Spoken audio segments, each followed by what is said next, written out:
Good morning, everyone. So thank you for Marshall to invite me to this open access webinar. My name is Henry Chang. I'm the Senior Director of Product Management for the Aprisa product. Aprisa is a place and route solution, and now it's owned by Mentor, the Siemens business.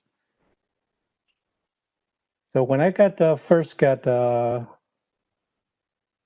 invitation from Marshall back in July, I was still with Avatar, and not long after that, Siemens acquired Avatar. I probably should give thanks to Marshall for the lucky invitation. So, so the reason why I think that this is the acquisition has been very exciting to both Avatar people and Mentor people, and we the reason why the Siemens Mentor want to acquire Avatar is because I think you all know that Mentor has a very strong Caterpillar platform, and also has a Tesson, the test design for test product, and also the Caterpillar high-level synthesis software. But it doesn't have a very strong place and route tool. So in order to complete the digital EDA software suite for the integrated circuit design, I think the place and route tool should be very important. So the reason why Avatar, the Siemens is interested in Avatar is because Avatar has a very unique architecture and technology called detailed route centric place and route technology, and this is especially specifically tailored for the advanced process nodes support, and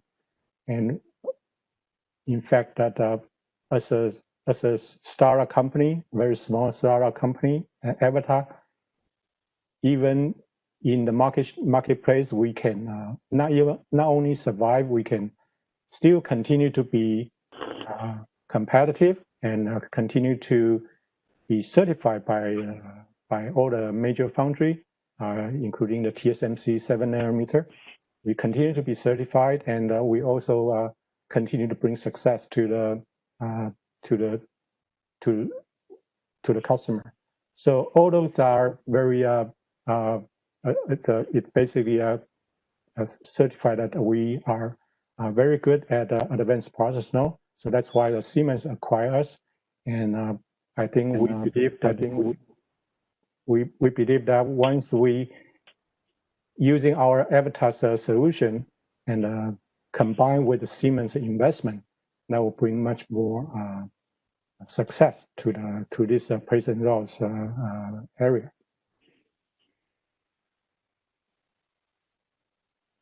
Okay, not only that Avatar people are excited and Mentor people are excited, also I think our customer is also very excited about this acquisition.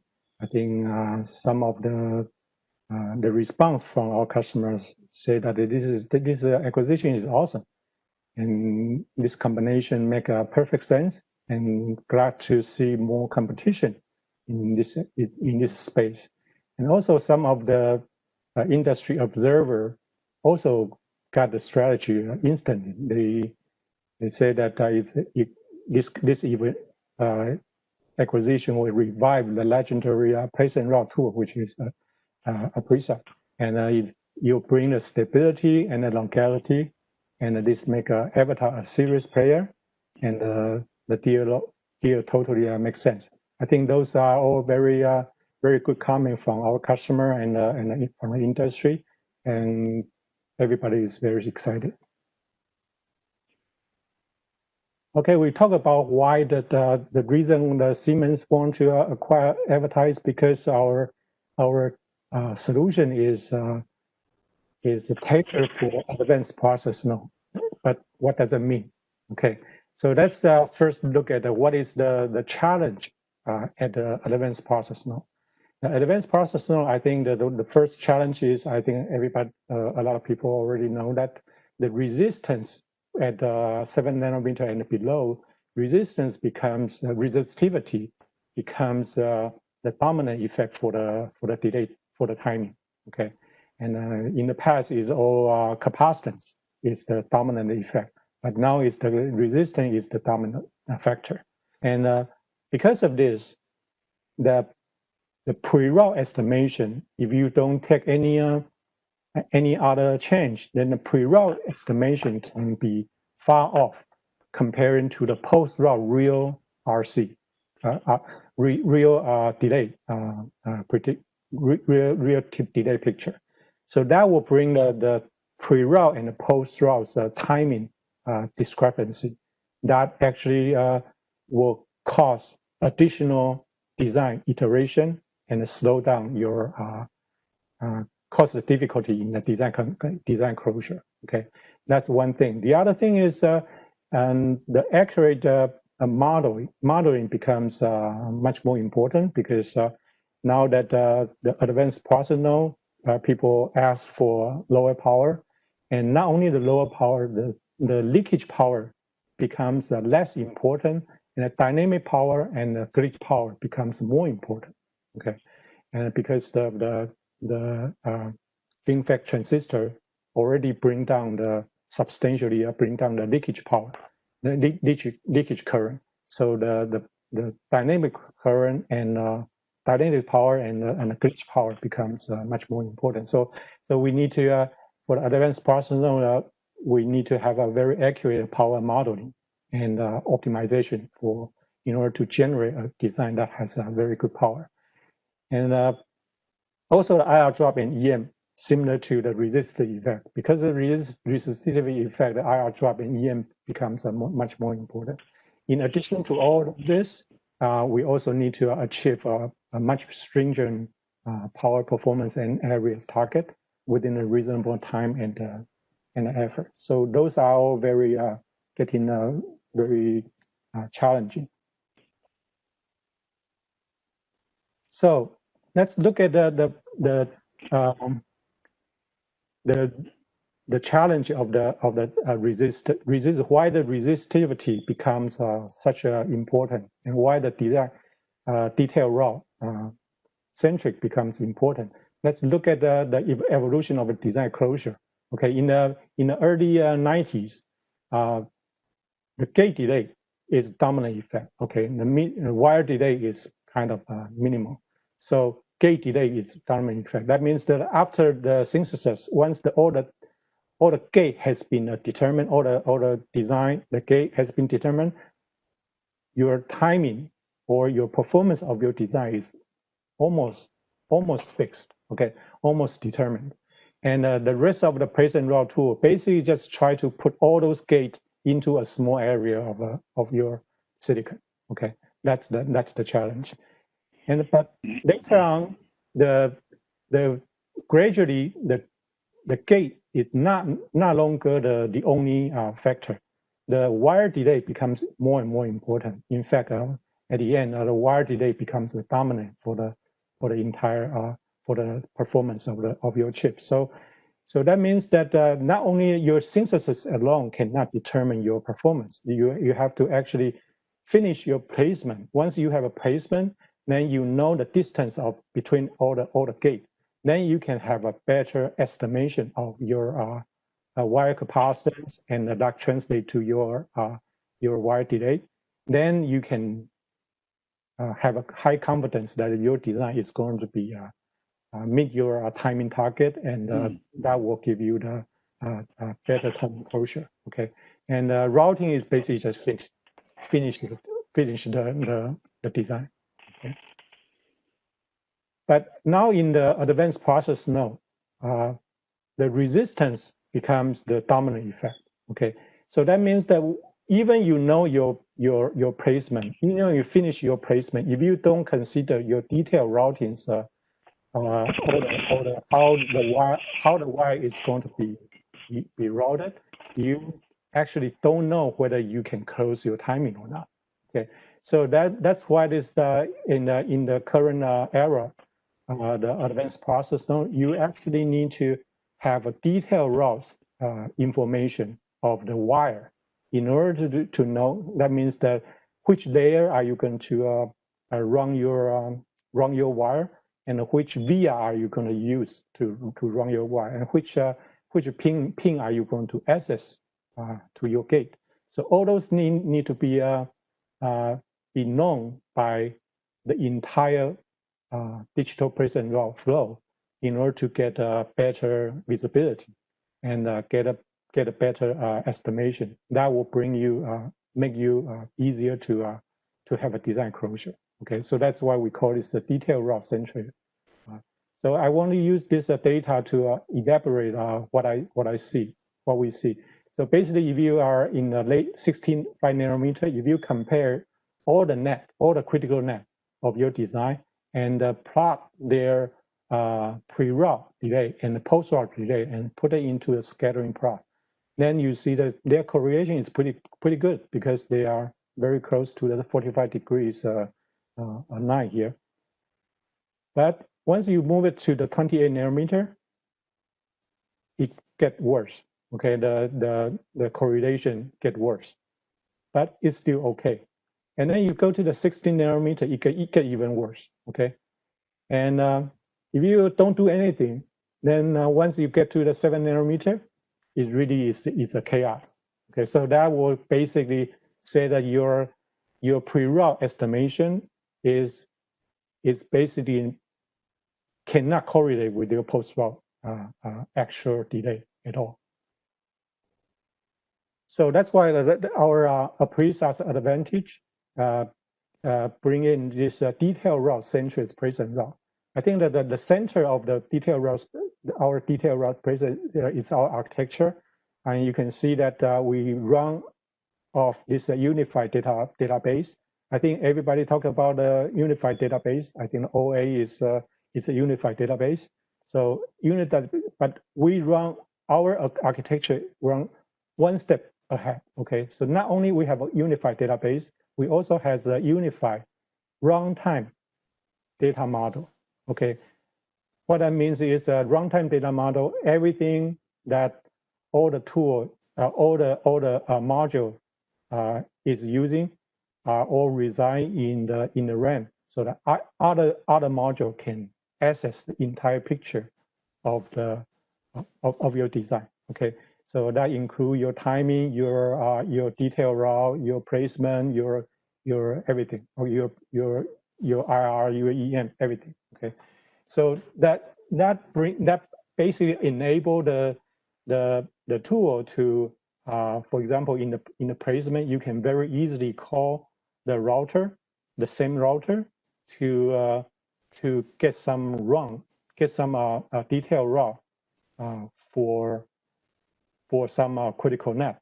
Then you instantly know what's the detailed routes picture for that net. Okay, and that will be used in the placement for the best arrangement of your placement.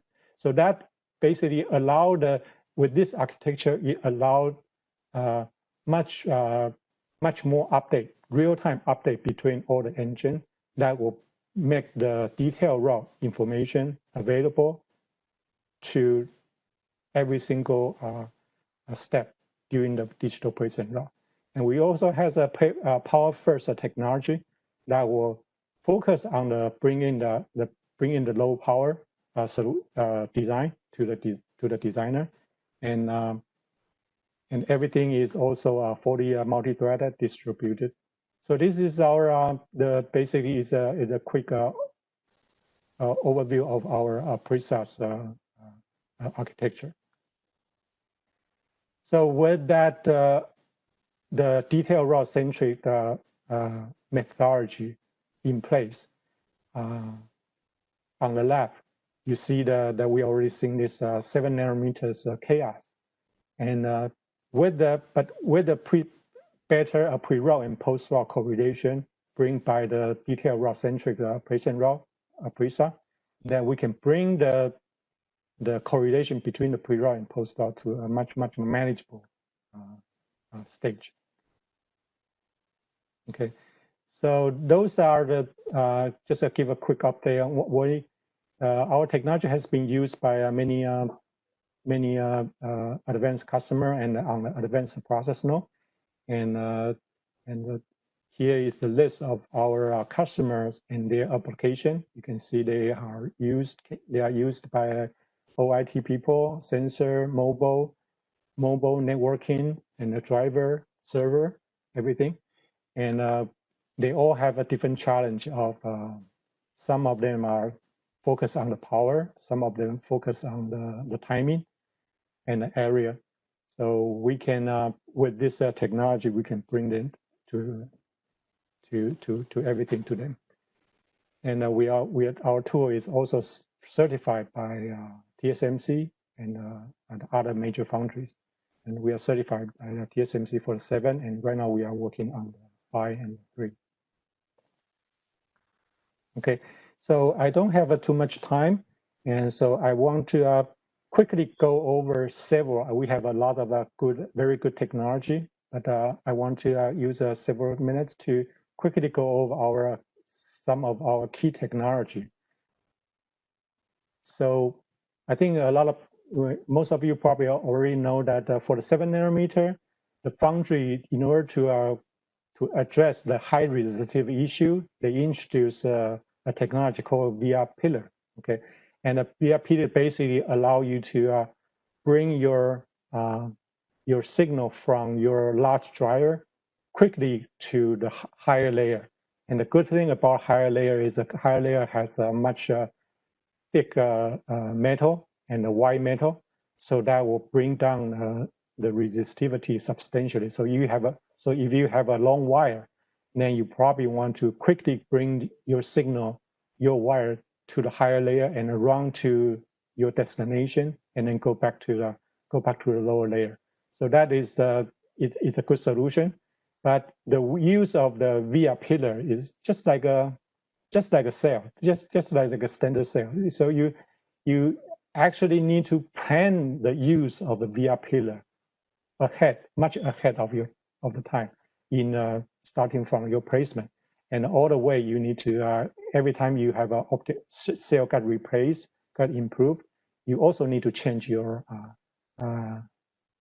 VR pillar. Okay, so that bring the methodology much more complicated, and that's why the most people use the VR pillar at a PG network and clock routing. So we have a very innovative technology called sibling routing. Okay, and for the people that's familiar with the digital place and route, you know that usually the one assumption is for the digital routing, for each net, you only have one wire for every net. Okay, so sibling routing means that we change our assumption. So we allow multiple wire and multiple via to access, to represent, to realize a net. Okay, which means that you could have at a lower layer, because the resistivity is so high, then you can actually use two parallel wire in order to realize one net. That will bring down the resistivity, and then it will improve the timing. So we basically are avoiding, try to replace the VR pillar without the trouble of using the VR pillar. You can call this our approach as a dynamic rear pillar. Okay, it's dynamic rear pillar. We don't need any preparation. We basically just dynamically just do it, just like a regular routing. Okay, so that will bring down the dynamic for the VR pillar. Because of the methodology issue, you sometimes try to limit the use of the VR pillar. But with the sibling routing, you can increase the usage of this parallel wire and the parallel via in order to improve your timing. So those are some of the example of the VR pillar in action and on a different layer.